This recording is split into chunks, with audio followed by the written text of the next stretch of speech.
Season 3, Episode 1, Game Start. The third season kicks off with a full episode, basically just recapping everything that's happened so far. Hey, that's my job! The whole class goes to the pool together, talk about how determined they are to become heroes, and there's some more pervy shenanigans from Mineta. By the end, Class 1A is ready for their training camp to begin. I'm gonna annihilate you, Deku. And you too, Icy Hot! You bastard! And Shigaraki implies that he's planning to crash their party. Come on, it's summer break! Let him relax a bit! Episode 2, Wild Pussycats. Class 1A and Aizawa arrive at their mountaintop camp where they will be trained by the famous pro-hero team, the Wild Pussycats. These fierce, cat-themed heroes are led by the tough Mandalay. There's also the adorable Ragdoll and Pixie Bob, plus the hulking Tiger. Mandalay wastes no time and tells 1A they'll have to reach their lodge at the base of the mountain on foot by noon if they want to eat lunch. To make it even harder, Pixie Bob uses her quirk to create monsters out of dirt for them to fight. They don't reach the lodge until well into the evening, dirty, exhausted, and starving. Woohoo! Summer break! At the lodge, Midoriya meets Kota, a little boy that Mandalay introduces as her nephew. Midoriya tries to be friendly, but Kota punches him in the nuts, causing Bakugo to become an immediate fan of Kota. That brat's got spunk. He's like a mini version of you. What are you talking about? You can just shut your mouth before I blast you all the way to hell! The class enjoys a huge feast for dinner, then goes to relax in the hot springs where, you guessed it, Mineta tries to peep on the girls. Really? This crap is every episode now? Later, Midoriya asks Mandalay why Kota seems to dislike heroes so much, and she tells him that Kota's parents were pro-heroes who died in the line of duty. Maybe they should have tried being better heroes.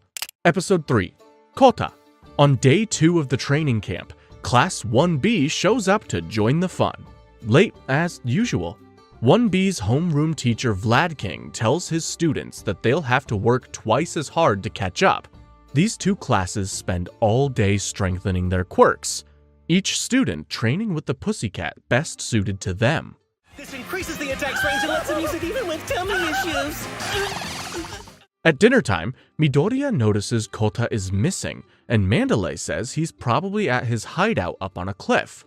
Midoriya brings him some curry and tries to cheer the kid up about his dead parents, but it doesn't work. Meanwhile, you already know the League of Villains is nearby overlooking the camp. They've really gotta stop going on field trips. The League has sent all its newest recruits and calls them the Vanguard Action Squad. Not the most villainous name, but cool! We've got Dabi and Toga, but there's also the gas mask wearing Mustard, the chill Magne, and a spooky guy in a straitjacket named Moonfish. Also a ninja turtle named Spinner, and a super muscular guy named, well, Muscular. And that's not even all of them. As Dabi says, they're waiting for 3 more before attacking. They roll deep! These students keep training, and Midoriya keeps thinking about ways he could convince Kota that heroes are cool actually. He asks Mr. Aizawa what to do, and Sensei says that actions always speak louder than words. He also says that it's none of Midoriya's business, and he probably shouldn't get involved. All good advice, really. At night, the students enter a dark forest and split up to play a training game. What could go wrong? Everything. Before long, the forest fills up with poison gas that knocks out some of the members of 1B. At the same time, Dabi starts massive fires with his blue flames. The attack has begun. Midoriya rushes to check on Kota at his hideout, but Muscular has already found the little guy. Episode 4, My Hero. While all this is going on, Aizawa is back at the cabin with all the students who failed final exams. Suddenly, Mandalay uses her telepathy quirk to tell everyone that villains are attacking. Mr. Aizawa runs outside and is immediately hit with a blast of blue fire, which is even hotter than red fire. Look it up. Over in the forest, Tetsu is handing out gas masks created by Yaoyorozu. He gives one to Kendo, who suggests they retreat, but Tetsu doesn't care. It's 1B's turn to have their lives endangered at school. Guys, you're not gonna believe this coincidence, but Muscular is the same villain that killed Kota's parents. Yeah. And once he sees Kota, he's decided that it's the perfect opportunity to end the bloodline for good. Midoriya swoops in and grabs Kota right as Muscular is about to smash him. Muscular tells Midoriya that their orders are to kill him and capture Bakugo. Midoriya asks what the League wants with Bakugo, but is distracted and gets punched hard. He responds with a 5% smash, but it is completely ineffective against this dude's bulging quirk-enhanced muscles. Poor Deku is completely outmatched here, and no backup is coming. This Muscular guy is a real a-hole too, as he keeps taunting Kota about his parents. Midoriya isn't about to let another hero die in front of this poor little kid. He charges One For All up to 100%. Damage to his body be damned. He lands a smash that breaks his right arm, but it still isn't enough. Muscular gets right back up after having absorbed the impact. Even with his injury, Midoriya holds his ground and refuses to let Muscular pass, determined to show Kota the importance of heroes. But it's just not enough, and Midoriya is about to be crushed when Kota uses his own quirk to splash Muscular with water. Who's the hero now? Midoriya uses this distraction to combine two of his special moves and create the 1,000,000% Delaware-Detroit smash. Don't worry, I checked. The math is good. One for all! 1,000,000%! Delaware! This insanely powerful hit bursts the villain's bulging muscles and knocks him out cold. Episode 5. Drive it home, Iron Fist. Midoriya's arm is seriously messed up, but he's still determined to go check on his other classmates. He throws Kota on his back and runs back to camp. Meanwhile, Aizawa is able to easily defeat Dabi, but it turns out to be just a clone of him created by the masked villain Twice. Twice can create weaker copies of people that still have their quirks intact. As if the League didn't have enough people already! Midoriya delivers Kota to safety, then reaches Mandalay so she can transmit a telepathic message. She warns everyone that the League is here for Bakugo and possibly other students. Everyone Midoriya sees tries to convince him that he should probably go rest, but he pushes on into the forest. Nearby, Tetsu and Kendo try to find the villains spreading poison gas. They go to where the gas is thickest and find Mustard, who pulls a gun on them and shoots off Tetsu's gas mask. Ah, the most powerful quirk of all. A gun! Kendo uses her quirk that enlarges her hands and waves away the gas enough for Tetsu to land a knockout punch on Mustard. Okay! So 1B isn't completely useless. Because when everyone else is ready to give up! Midoriya then bumps into Shoji, who is missing an arm. They are both warned to run away by Tokoyami. See, in complete darkness like this, Tokoyami's dark shadow grows extra powerful, but now he's lost all control.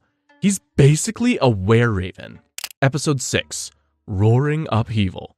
Apparently, Dark Shadow went fully berserk after Shoji's arm was chopped off by Moonfish, even though he can just grow it back. Shoji asks Midoriya for help in pacifying Dark Shadow and tells him to choose between helping Tokoyami and looking for Bakugo.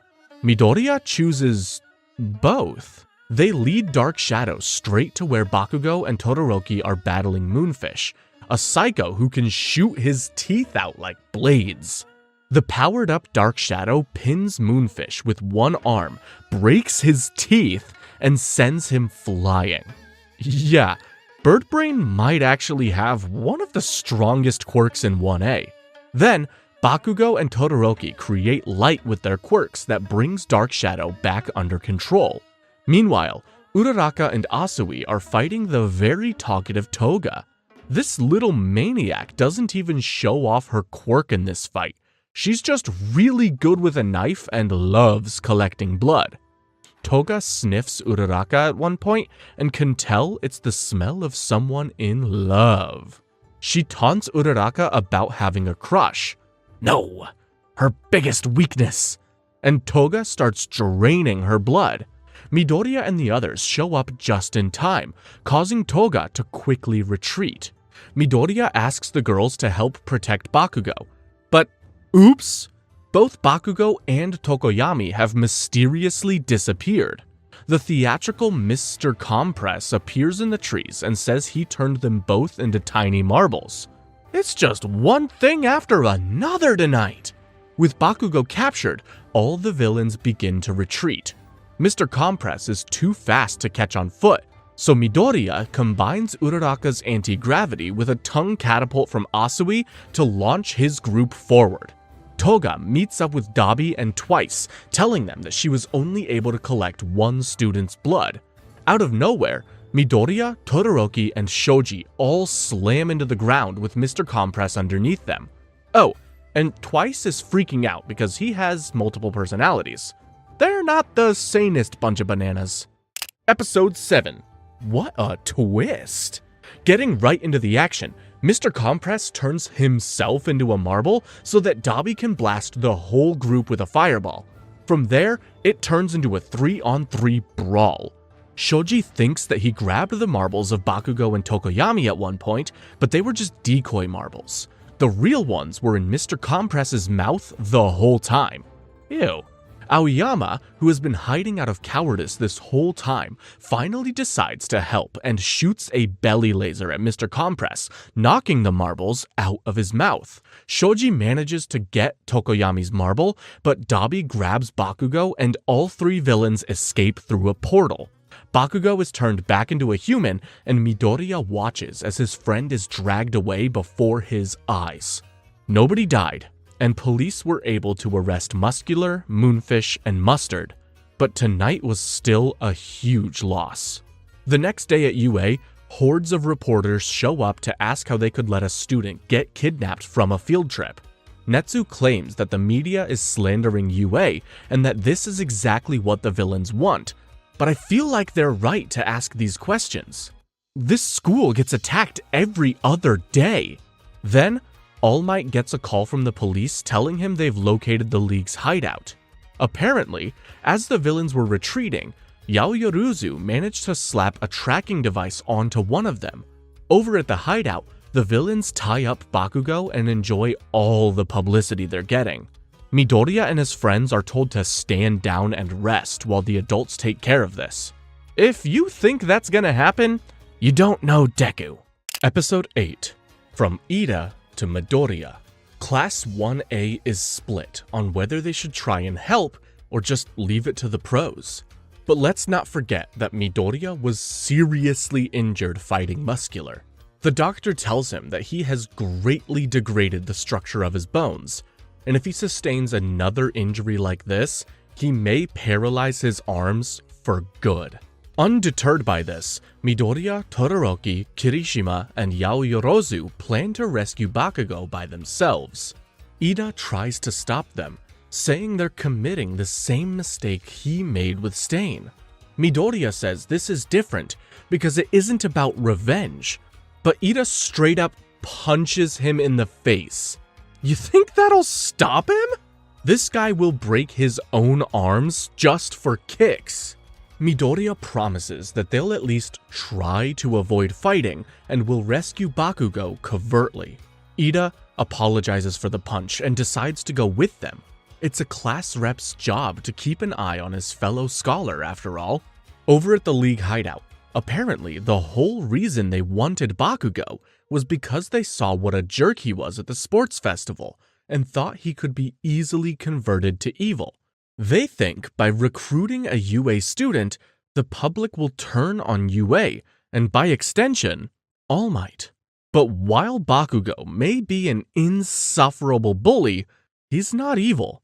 The second that they loosen his restraints, Bakugo blasts that stupid hand right off Shigaraki's face and says he will never join them. Episode 9, All for One. Shigi is unfazed by this, and says if Bakugo won't listen to reason, they'll just have to change his mind a different way. Then, Shigaraki asks his master One for All to lend him his power. Meanwhile, Yaoyorozu uses the tracker she placed to lead the students to the League hideout. Unfortunately, none of them have stealth quirks, and they really didn't think this far ahead. They sneak around the back of the building and see that this is the factory where they've been creating the Nomu. Back at UA, All Might is putting together a rescue team that includes all the teachers, Endeavor, Best Jeanist, and the Wild Pussycats. And their plan is foolproof. The League of Villains gets a knock at the door by someone claiming to be delivering pizza. And then All Might smashes through the wall. It's genius, right? Gran Torino, Kamui Woods, and the ninja-like Edge Shot all rush in to subdue the villains immediately. I got a pizza delivery here.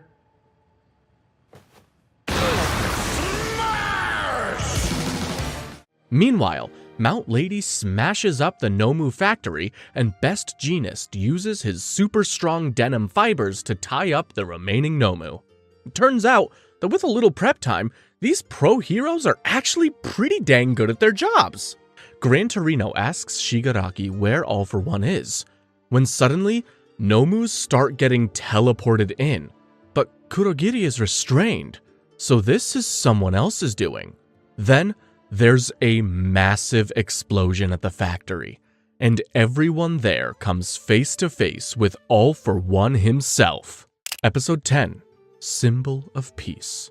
All for One using his own teleporting quirk to bring every villain plus Bakugo over to the factory. Everyone from 1A is frozen in fear and watches as All for One effortlessly punches a hole through Best Jeanist. This guy has gathered so many quirks over the years that he's got like pretty much a bit of everything. Flight, super strength, you name it, he's got it.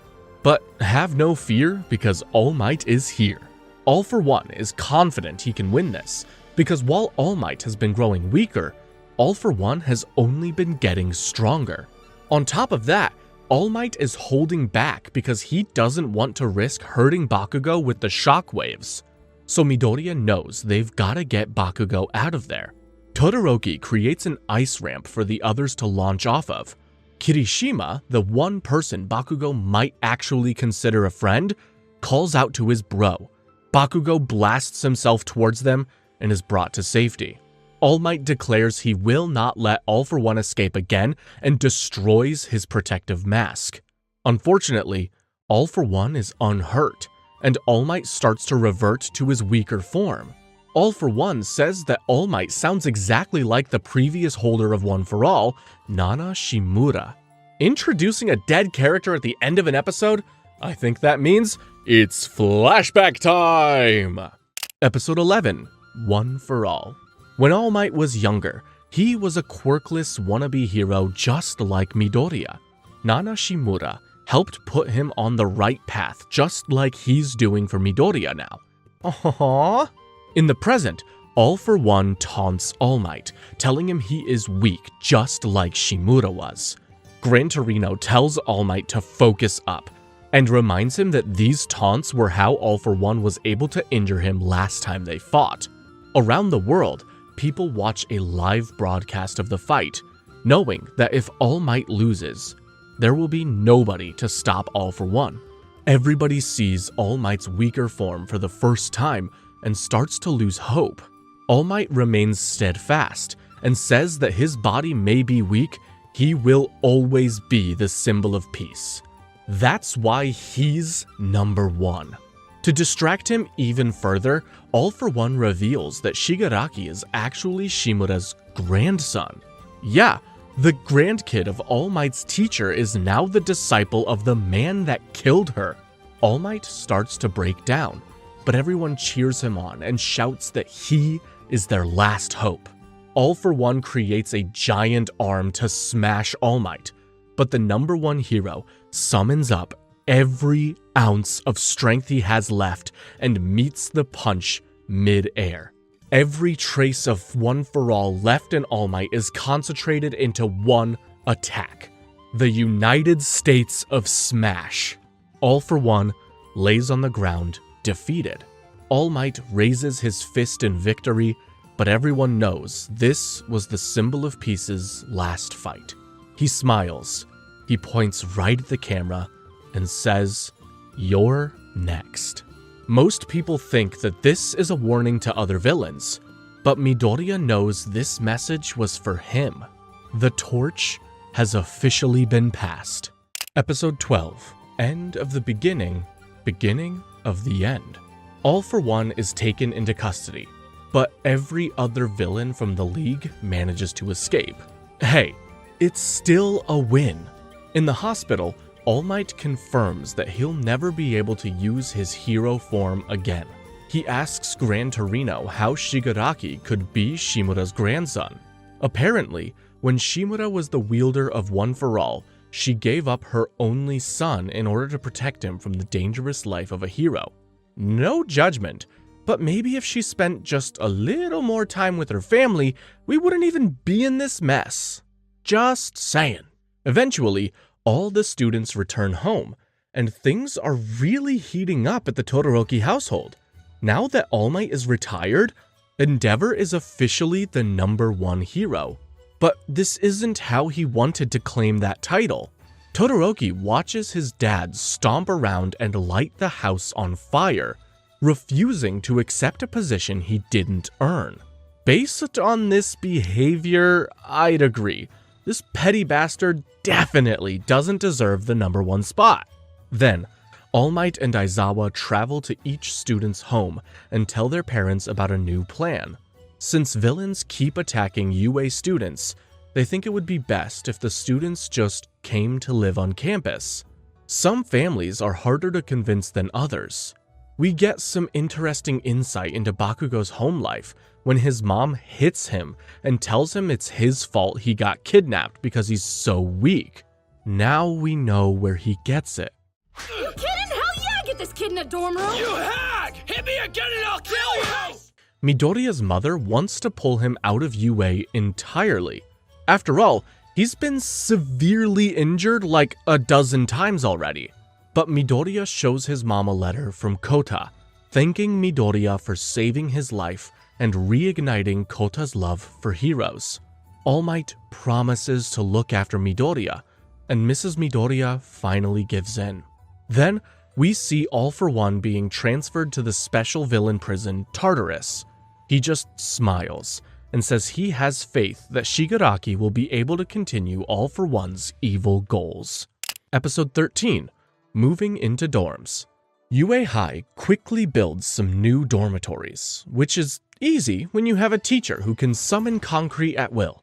Netsu says this won't just let them keep a closer eye on the students, but will also allow them to investigate whether there's a student leaking information to the villains. My money's on the quiet kid who can talk to bugs. While everyone is moving in, Aizawa yells at his students for trying to rescue Bakugo on their own. He tells them they would all be expelled if the world didn't need heroes so badly right now. The rest of the episode is just tours of everyone's dorm room. Midoriya's is full of All Might merch.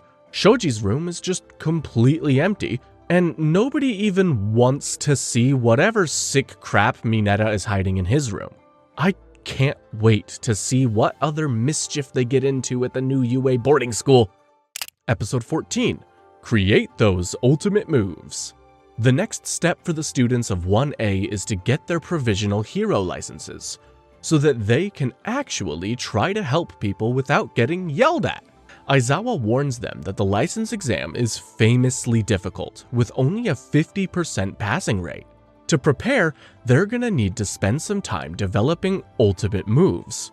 Midoriya struggles to come up with an ultimate move that doesn't involve exploding his arm bones.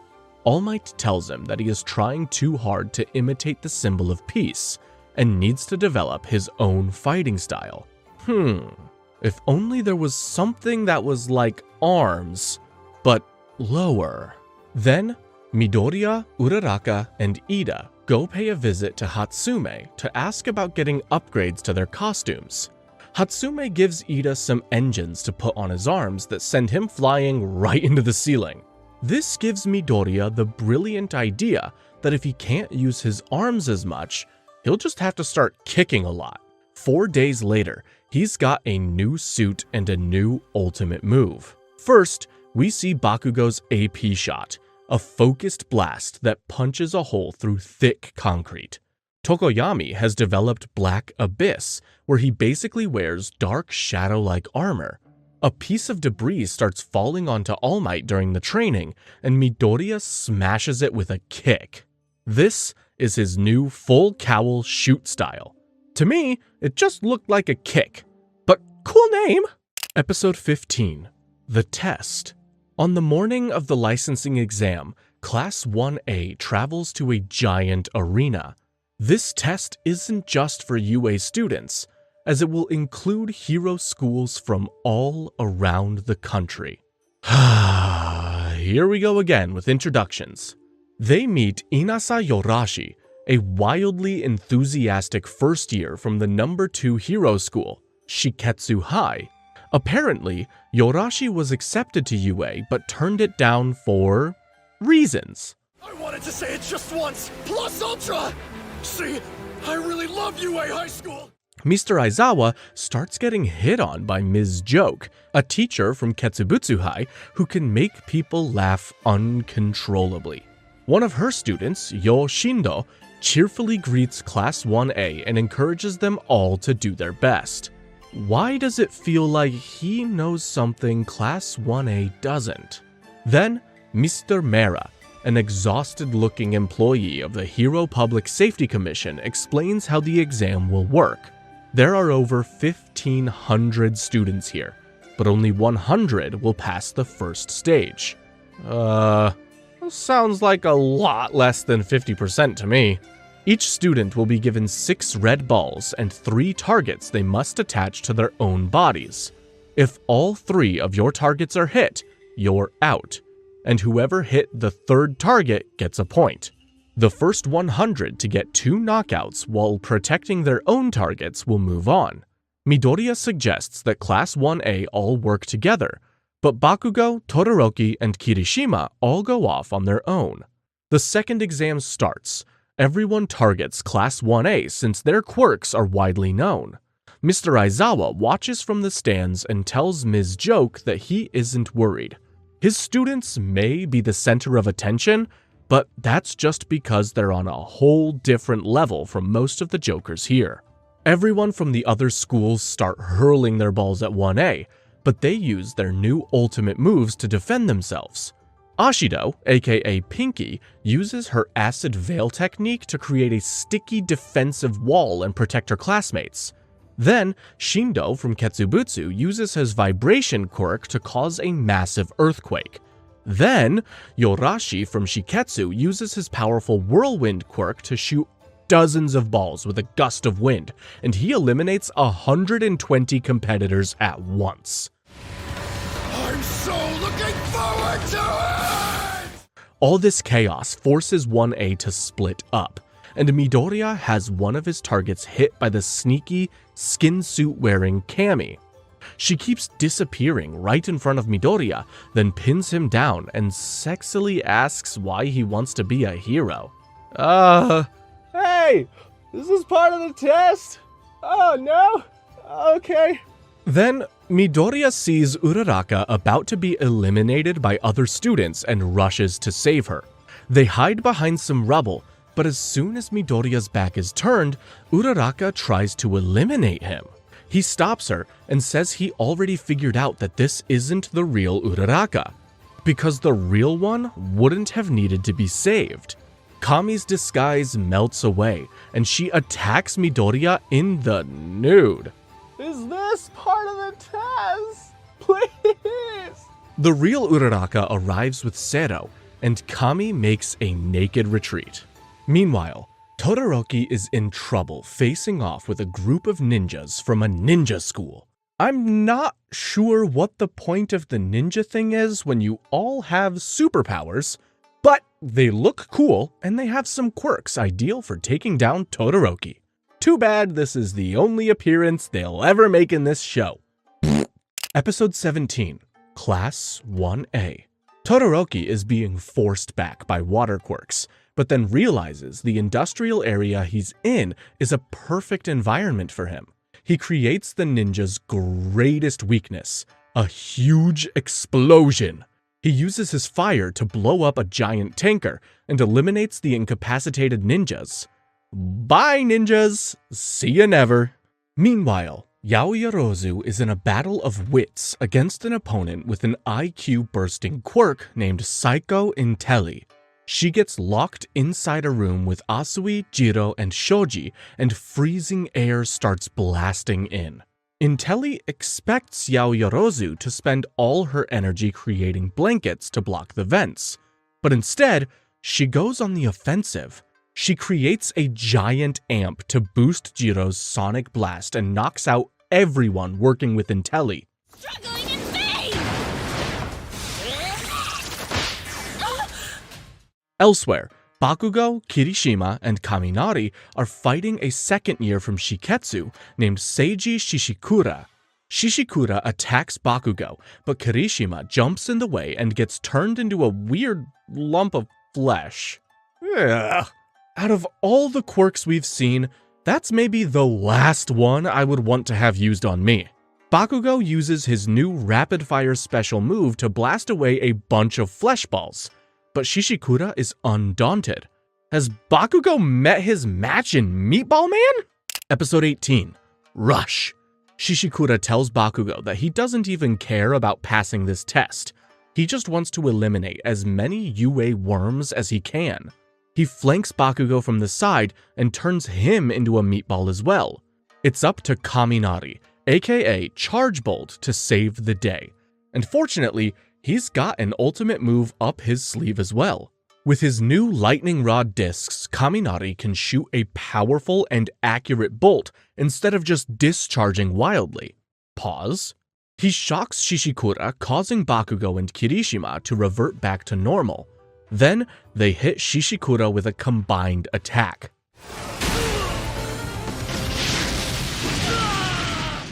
The boys eliminate other students that had been turned into meatballs, and all three of them pass.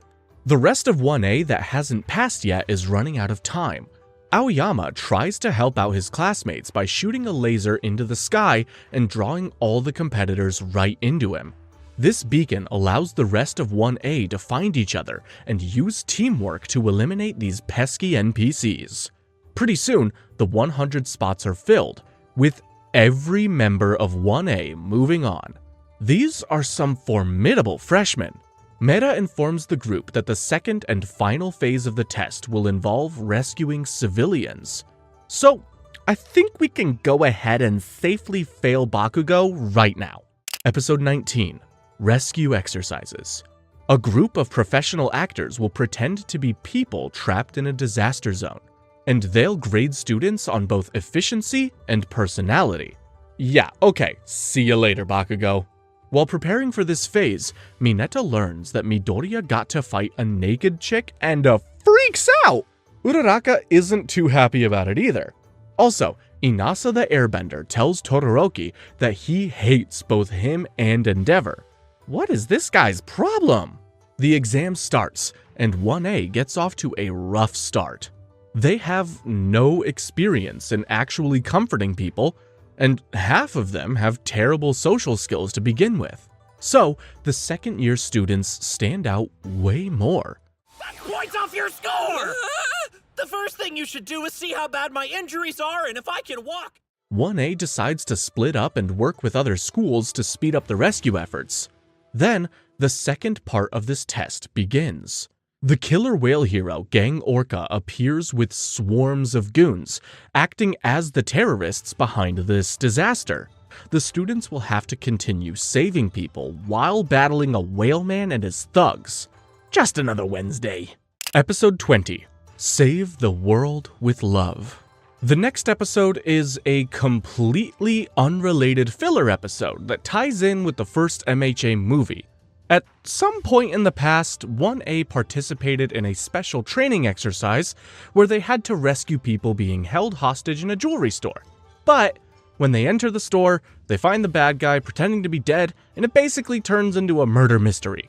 Midoriya ends up solving the case by figuring out that the villain had unalived himself to prevent his relationship with Ms. Midnight being exposed, and everyone learns an important lesson about love. Yeah, they teach some weirdly specific things at school. You were the only one who came into the jewelry store after the villain was already here. Don't be hasty, Midoriya. Then, All Might learns about a special hero expo happening soon, which is the setting for the movie My Hero Academia 2 Heroes. It's a good movie and all, but right now, we've got a test to get back to. Episode 21. What's the big idea? While Midoriya and the others try to evacuate the civilians, both Todoroki and Inasa appear to block Gang Orca, another hero who uses Sonic Blast attacks. Todoroki tries to work together with Inasa, but the guy is stubborn as hell, and their wind-fire attacks just keep canceling each other out. Then, Inasa reveals why he hates the Todoroki family so much. When he was a kid, Inasa asked Endeavor for an autograph but was fully ignored. Then, at the UA entrance exam, the younger Todoroki was rude to him as well. That was enough to get Inasa to turn down his acceptance to UA and harbor a lifelong resentment. I think we have a new candidate for the Most Petty Backstory Award. Because when I said hello, You're in the way. your eyes were the same as his. Once again, these two use their quirks chaotically at the same time and miss the bad guys. But this time, they almost hit another student. Midoriya saves them just in time and asks Todoroki what the hell he's doing. Todoroki realizes that he was kinda a jerk to Inasa at the entrance exam, and that he's more like his father than he'd care to admit. He apologizes to Inasa, and then the two use their powers together to trap Gang Orca in a whirling inferno. They're able to hold him long enough for other students to rescue the remaining actors and end the test. Everyone gathers around a screen, excited to see who passed and who failed. Episode 22. A Talk About Your Quirk. All of Class 1B and most of 1A passed, except for, you guessed it, Bakugo. He was so rude and dismissive to the people he was supposed to be saving that he never stood a chance. Todoroki and Inasa both failed as well, so I guess their teamwork at the end wasn't enough to make up for almost burning a kid. Everyone who passed and got their provisional license now has permission to use their quirks in any emergency situation. Those who failed will have to attend a 3-month remedial course. Ugh, not summer school. I'd rather be a meatball. Class 1A says goodbye to their new friends and enemies from other schools and heads back to UA. We then see that Kami was not Kami at all, but was actually Himiko Toga the whole time. Her quirk allows her to transform into anyone whose blood she consumes, and she can even use their quirk in some cases. The whole thing was a ruse to get Midoriya's blood, which Toga achieved. That's not good. Tomura's gonna be so happy. I managed to get some of Izuku's yummy blood. Next, All Might pays a visit to All for One in Tartarus, and they have a classic argument about which is better, good or evil. My money's on good. That night, Bakugo tells Midoriya to meet him outside. See, Bakugo isn't as dumb as he acts, and he's already figured out the connection between All Might and Midoriya. Midoriya doesn't even deny it, and admits that he's now using All Might's quirk and will be his successor. Bakugo is pissed, since he wanted to be the next symbol of peace. Yeah, right. And the only solution Bakugo can think of is for the two of them to duke it out right here and now. Aw, man. What fun is a schoolyard fight without a cheering crowd? Episode 23, Deku vs. Kacchan Part 2. Midoriya tries to calm things down and point out that they could get in trouble for this, but Bakugo just lunges at him with an explosion. They're immediately caught by security cameras, but All Might tells Mr. Aizawa that he'll deal with it himself, which I guess involves just letting them fight for a while. Midoriya refuses to fight back at first, but Bakugo keeps coming at him over and over until Deku has no choice but to knock Kacchan to the ground. It turns out this is really mostly about Bakugo's own feelings of guilt, since it was his kidnapping that led to All Might's retirement. Midoriya realizes that the only thing he can do to help his friend is to not hold back and genuinely try to kick Bakugo's ass. They start fighting without holding anything back, including their feelings. In order to meet the expectations that All Might has for me! They're both always pushing themselves so hard just to outdo the other. Just kiss already! Bakugo has his rival pinned to the ground when All Might arrives to break it up. All Might tells Bakugo that it's not his fault the #1 hero had to retire, and the boys seem to reach a new level in their relationship. Not quite friendship, but a begrudging respect. And you know what? We'll take it. They're still both placed on house arrest, though. Episode 24, A Season for Encounters. The next episode starts with an introduction to Jin Bubaigawara, the real identity of the villain Twice. Dude is bonkers and has an insane origin story to match. A while back, Twice created a bunch of clones for himself to act as servants, but the clones got pissed and started to revolt. Pretty soon, every clone started claiming that they were the original, and a bloodbath ensued. 9 days later, there was only one left standing, but he's still not sure if he's the original Twice or not. Yeah, I'd probably have multiple personalities after that too. Anyway, the League of Villains is trying to recruit more members, but it's not going great. Dabi encounters a group of bad guys in an alley, but he decides they're too weak to join and roasts them all alive. Job interviews are brutal. Back at UA, Midoriya and Bakugo are still grounded in their dorms. While cleaning one day, Midoriya has a conversation with a face that comes out of the wall. Weird. Falling behind. I can't slow down now. 3 days later, the troublemakers return to class where Aizawa tells them it's time for the next round of hero internships. He then introduces Class 1A to the Big Three, the top 3 hero students at UA, and one of them is the guy Midoriya talked to in the wall. Okay. Episode 25, Unrivaled. The cheery wall guy is Mirio Togata, along with the bubbly Nejire Hado and the timid Tamaki Amajiki. Amajiki has too much stage fright to even introduce himself, so Hado takes over and just starts rambling on and on and on. Togata tries to salvage things with a bad joke, and everyone wonders how they got to be the Big Three when they're all such weirdos. Minetta, are those balls your hair or what? I don't get it. My You get a haircut. balls? Asui, you're a tree frog, not a gross toad, right? Well, Togata will show them by taking on every member of Class 1A at once. Is it just me, or does this guy look too similar to All Might? Secret love child confirmed?